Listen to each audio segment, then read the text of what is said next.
BNP সরকারের বিরুদ্ধে অসম্ভব ঘটনা সম্ভব হয়ে গেছে। বিএনপি সরকারের বিরুদ্ধে আওয়ামী লীগের বিরুদ্ধে যেরকম জনগণ ঐক্যবদ্ধ হয়েছিল, ডান বাম ধর্মবর্ণ নির্বিশেষে, হুজুর নন হুজুর, আস্তিক নাস্তিক নির্বিশেষে আওয়ামী লীগের বিরুদ্ধে যেরকম সবাই ঐক্যবদ্ধ হয়েছিল, বিএনপির বিরুদ্ধেও এরকম বিরল ঐক্যের একটা আভাস আমরা লক্ষ্য করছি। হ্যাঁ, এটার আয়োজন করছে ইসলামী ছাত্র শিবির। হাসিনার বিরুদ্ধে আন্দোলন যেরকম পর্দার অন্তরালে শিবির ছিল, এবার প্রকাশ্যে শিবির থাকবে। দর্শক, তারেক জিয়া বুঝে ওঠার আগেই শিবির অঘটন ঘটিয়ে দিতে পারে। আমরা অনেকেই জানি বিএনপি সংবিধানের রদবদল আনবে বলে ওরা নিজেরাই একটা সংস্কার করবার জন্য বহুদিন যাবৎ আন্দোলন করছিল।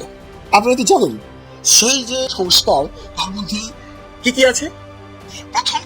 প্রথম দফাটাই হলো সংবিধান সংস্কার কমিশন গঠন করতে হবে। এটা আমার কথা নয়, এটা বিএনপির প্রথম দফা। এটা সংবিধান সংস্কার কমিশন গঠন করতে হবে। এটা কিন্তু বিএনপি বহু আগে থেকেই ফলে আসছে। এখন বলছে কিসের সংস্কার, সংশোধন করবে। এবার সালাউদ্দিন ভাই কিন্তু একটা বাস না দিলেই হয় না। দেখেন কি কয় সে, প্রধান নির্বাচন কমিশনার নাকি সংবিধান ভায়োলেট করে ওই শপথের পত্রটা তাকে পাঠিয়েছে। তাহলে আমার সালাউদ্দিন ভাই সংবিধান ভায়োলেট না করিয়া ঐক্যমত্য কমিশনের মেম্বার কিভাবে হয়েছে? ওই সদস্য হয়ে তিনি নিজে সংবিধান কিভাবে সংস্কার করা যায় ওই পরামর্শ দিচ্ছেন। ওটা কি হলো, সংবিধানের ভিতরে হয়েছে? এখন বিএনপির ভিতরে বুবা কান্না, এরা কান্না করলেও আওয়াজ হয় না, কান্না করলেও চোখ দিয়ে পানি পড়ে না। নিজেদের কর্মীদের জন্য এরা ভালো করে ডুকরে কাঁদতেও পারে না। ঠিক আছে, এই হলো বিএনপির ভাইদের অবস্থা।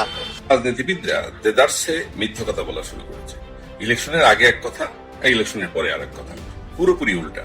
এদেরকে জিনে ধরছে না ভূতে ধরছে, এ নিয়ে সন্দেহ দেখা দিচ্ছে। এখন কথা হলো, আমাদের রাজনীতিবিদরা এই যে জনগণের সাথে প্রতারণা করতেছে, মিথ্যা কথা বলতেছে, এর একটি লক্ষ্য রয়েছে, এবং সেই লক্ষ্য হচ্ছে যাতে জনগণের মালিকানা এই রাষ্ট্রে প্রতিষ্ঠিত না হয়।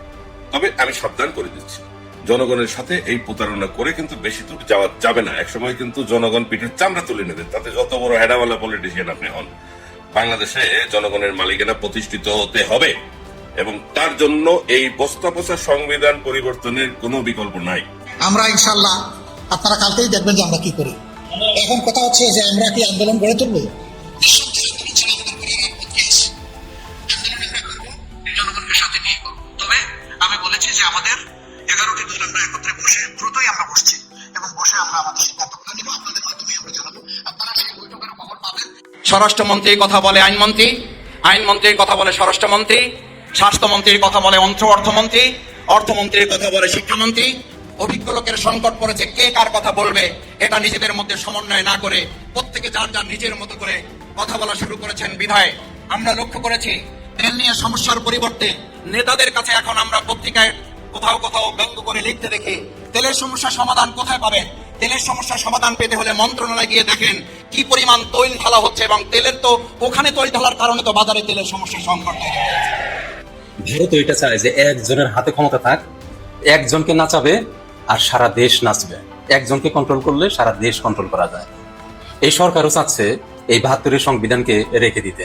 তারা প্রাণপণ চেষ্টা করতেছে এই সংবিধান যেন রাখা যায়, এক হাতে ক্ষমতা রাখা যায়। এটাই সরকারও চাচ্ছে। এদেশের ভোটাররা চাচ্ছে জুলাই সনদ দিয়ে দেশ চলুক, এদেশে গণতন্ত্র, আইনের শাসন প্রতিষ্ঠিত হোক। কিন্তু এটা তো হবে না।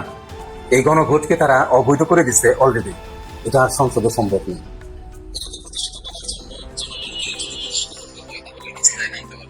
আন্দালিব রহমান পার্থ, আপনি সংসদে ফাটুং ফুটুং চিংড়ি মাছের মতো যাই লাফালাফি করলেন, ওইটা তো তারেক রহমানকে সন্তুষ্ট করার জন্য করেছেন। তার কারণ কোন রকম একটা মন্ত্রণালয়ের উপপ্রতিমন্ত্রীও যদি পাইতেন আপনি, তাহলে বলতে পারতেন যে আমি উপপ্রতিমন্ত্রী। যাই হোক, ওগুলো আমরা বুঝি। আপনি হাসনাতকে বলছেন জেনজি হও, কিন্তু জামাতের প্রতিনিধিত্ব করো না। জামাত এখন এতই খারাপ, এক সময় তো জামাতকে নিয়ে একই কম্বলের নিচে শুয়ে থাকতেন, আর এখন জামাত খারাপ হয়ে গেছে। আগে মনে করেছিলাম যে আপনি মনে হয় সুশিক্ষা নিয়ে আসছেন লন্ডন থেকে না কোত্থেকে। আপনি তো সুশিক্ষা আনতে পারেননি, তার কারণ সুশিক্ষা আনবেনই বা কি দিয়া?